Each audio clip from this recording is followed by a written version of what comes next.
Welcome to లాలన్నర్. ఈరోజు మనం interesting విషయం చేసుకుందాం.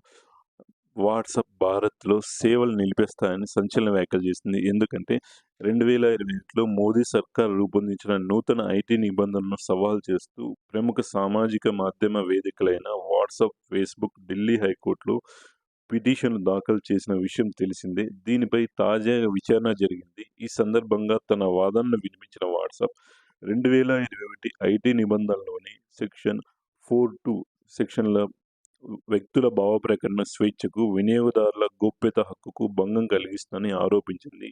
సామాజిక మాధ్యమ సంస్థలతో ఎలాంటి సంప్రదింపులు జరపకుండానే ఈ నిబంధన ప్రవేశపెట్టారని తెలిపింది. తాము సందేశ సృష్టికర్త జాడను, వారి సందేశాలను బహిర్గతం చేసే విధానాన్ని వ్యతిరేకమని పేర్కొంది. తమ గోప్యత హామీ వల్లే కోట్ల మంది వాట్సాప్‌ను వినియోగిస్తున్నారని, కొత్తగా చేర్చిన విధానం తాము కోట్లాది సందేశాలను కొన్నాళ్ల పాటు భద్రపరిచి ఉంటుందని వివరించారు.